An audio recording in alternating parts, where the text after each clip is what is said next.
I said, Jalen, do you love me? Are you riding? Say you never, ever, ever leave from beside me. 'Cause I want you, and I need you, and I'm down for you always, Jalen. Do you love me? All right, let me stop. Let me stop. But man, you see, I'm cheesing. I ain't cheesing like this in a minute, boy. Knicks steal game one from the Spurs, and now let's talk about it. I got my notes on my phone right here. So we're gonna go one by one and talk about what I saw during the game. There are also a couple plays I want to go over that to me were vital and things that the Spurs or Knicks can switch that can change the series going forward. First thing I want to talk about was De'Aaron Fox. I mean, that's the first thing I have on here. De'Aaron Fox was terrible tonight, honestly. He was getting to his spots pretty much, but wasn't doing anything. He wasn't hitting shots, breaking threes. I mean, he took care of the ball, I guess, but De'Aaron Fox looked terrible. When they put in that backup point guard, though, that Dylan Harper, that boy's so special. He plays like he's been in the league for 5 years and he's a rookie. It's insane to me. But Dylan Harper, when he got in the game, he got downhill. His ability to euro and step through bumps and contact, no matter who's in front of him, is kind of a something we haven't seen in a long time. He's able to take bumps, get through to euros. His spin is elite. He had like this crazy reverse finish later in the game. If you guys remember, if you watched, like it was crazy. Dylan Harper should play more during this series. I know Mitch Johnson had him in the fourth, but he kind of cooled off. So I don't know. We'll see. We'll see what they want to do with that. The next thing we got is the cat. Karl-Anthony Towns' defense was amazing tonight. I mean, absolutely amazing. I'm gonna go be kind of going back and forth between the teams. Hopefully, I'm not going too crazy. But Cat's defense was crazy tonight. Able to take bumps from Wemby. Wemby couldn't get past him. He was contesting very well. He bailed him out a few times on some fouls. I felt that he should have just walled him. But his defense tonight was some of the best defense Cat I've ever seen Cat play. I didn't know Cat had it in him, to be honest. If he plays defense like that, then New York going up in smoke, flames, anarchy, because they're winning the series if Cat continues to play defense like that. And then on the flip side of that, Wemby was terrible. Best player in the world, allegedly, already. He was terrible tonight. He was absolutely stonewalled. His defense, I mean, yeah, he got 3 blocks. One of them was Mickey because he blocked, I think it was McHale's end of half heave. So he didn't really do anything to me. I mean, yeah, he's always going to deter the paint. That's a given with Wemby at this point. But he really couldn't get to his spots. And then when he did get to his spots, he blew the layups. And against this Knicks team, there's going to be a lot of one and done opportunities. Or there's going to be a lot of one and dones. I guess not really opportunities to get offensive rebounds because the Knicks rebound. And that gets me to my next point. The Knicks rebounding tonight was very good, in my opinion.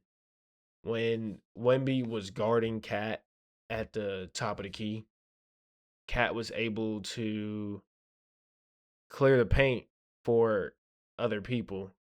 And then on the inverse, when they were when Cat was at the top of the key with Wemby, people were able to crash the glass and get offensive rebounds because Wemby wasn't in the paint. When Wemby wasn't down there, the rebounding was pretty bad today. And then on the offensive glass for the Spurs got a couple, but they weren't finishing when they got the O boards. And then Josh Hart, amazing rebounding for his size. He kind of neutralizes what the Spurs guards want to do. The Spurs guards love crashing the glass. They weren't able to do that tonight because Josh Hart was cleanup man, clean up on aisle Hart for real.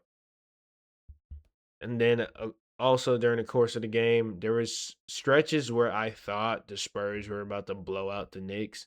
but the Knicks just somehow came back and fought every time. Like when Champagne went on that heater, I think that was at the end of the second because he didn't really do anything in the second half, surprisingly. But when Champagne went on that heater, I thought the game was over. When Brunson had his little injuries in the first half, first and second quarter to be exact, I thought the game was over. I thought the series was over because I thought Brunson was really hurt, but he came back. And he didn't really shoot that well, but that fourth quarter was special. But there were just so many times that the Knicks showed resilience to me tonight. I thought the game was about to be over. Spurs going that big run. Like I think they went on like a 20-3 run or something crazy early in the game. But the Knicks just fought, kept fighting, never got rattled, always believed in themselves, and you see they stole game one. Then another thing I want to talk about tonight was Cat's passing. I know I talked about him at the top of the key, being able to clear the paint for them because Wemby has to guard Cat. It's not like Chet. Yes, I said I'm slandering Chet probably in every video for the rest of the season. But it's not like Chet. Cat can actually shoot the ball and take Wemby off the dribble, which he did a great job tonight. But Cat's passing was also elite. There was a couple of times there was back doors that the Spurs guards gave up because Cat was at the top of the key occupying Wemby. And then Wemby would try to sprint to the paint, which I think later in this series, Mike Brown and that coaching staff is going to do film and see that those are opportunities for threes because Wemby has a one-track mind. He's always going to run to the paint. He's always thinking about the paint before the perimeter. So if something goes on in the paint behind him, he's going to turn around and run. And then that leaves a spray out to a three-point shooter. So I think that's going to be something to watch out this series as well. Another thing I liked tonight was Mitchell Robinson. I think Mitchell Robinson has done a great job on Wemby and just being a nuisance to Wemby, whether that's him contesting and stonewalling him on defense or getting in his way when he tries to block Jalen Brunson. There was one play I remember vividly where Jalen Brunson was able to snake the screen and get around Mitchell Robinson and Wemby, and then Wemby couldn't contest because Mitchell Robinson was between him and Jalen Brunson. And Jalen Brunson just has elite touch. So he's able, if you give him space in the paint, he's going to finish with either hand, preferably his left, though. Then OG Anunoby. I also want to shout out OG. OG's defense was really good to me tonight. He was in lanes. He hit a couple big shots. I vividly remember in the fourth quarter, he went on a little heater to start that quarter, and he hit a big nut shot and Wemby in the corner, hitting that three over him. So I feel let me rephrase. I feel like the Knicks wings match up really, really well with the Spurs guards because while the Thunder guards are better defenders across the board, I'd say they're small. Like Kaysen's only like 6'4", 6'3". Lou Dort's about the same. Caruso's no taller than 6'5". But then you look at this Knicks roster. Josh Hart may be a little undersized, but he's strong and he's plays hard. McCall is a lanky 6'8". OG's at least 6'8", 6'9", stocky, big forward. So when these Spurs guards and forwards get to these bump ideas that they love spamming, because a lot of them just get downhill and bump you out the way, they're not able to do that to these Knicks guys because they're just bigger.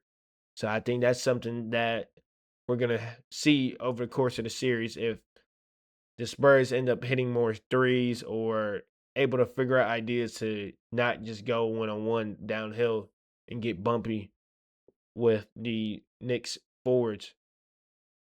Because the Spurs kind of lost their three ball. First half, I think they hit like 9 or 10 threes. And in the second half, they just went cold. So, I mean, that's going to happen. 3-point variance is a real thing in today's NBA. So, I'm not really surprised. And then throughout all this game, I don't know why I waited so long to talk about him, but Jalen Brunson fought. I mean, yeah, he shot at Torday, but who cares? Who freaking cares? When it came down to it, star versus star, Wemby versus Jalen Brunson. Who showed up? Jalen freaking Brunson did. I tell you.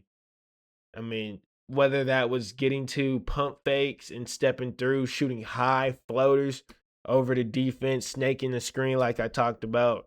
He ended up helping getting the offensive rebound, got open in the corner, hit a big time three. Like he just took over the game in the fourth quarter, and that's what Jalen Brunson does.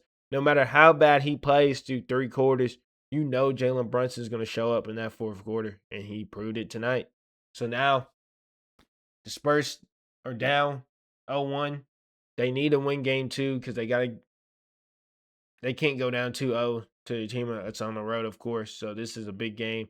Especially you do not want to be down 2-0 in the Garden. I know it's going to be loud. Game three is going to be a movie. I can't wait to see game three, honestly. Whether the Knicks or Spurs win game two, I feel like game three is going to be crazy. Adjustments I would make if I were the Spurs, I would figure out ways to get Wemby in the paint because he struggled with Cat tonight really badly. Like there's a point in the game where they put Vassell on him. I honestly liked that matchup. I don't know why they went away from it. It was kind of working. So I see them going back to that or some sort of alignment of that nature. And then for the Knicks, the only thing I would say that they need to do better of is getting back on defense because they did a really bad job of that. I feel like how I was talking about 3 point variance for the Spurs. I feel like the Knicks kind of had the same thing. They'll hit more shots while this series goes on. So we'll see what ends up holding for game two. Game two's Friday. I won't be here to make a recap on it because I got another wedding. I know I'm just Mr. Motion or something, I guess. But that's it for me. Go Jalen Brunson.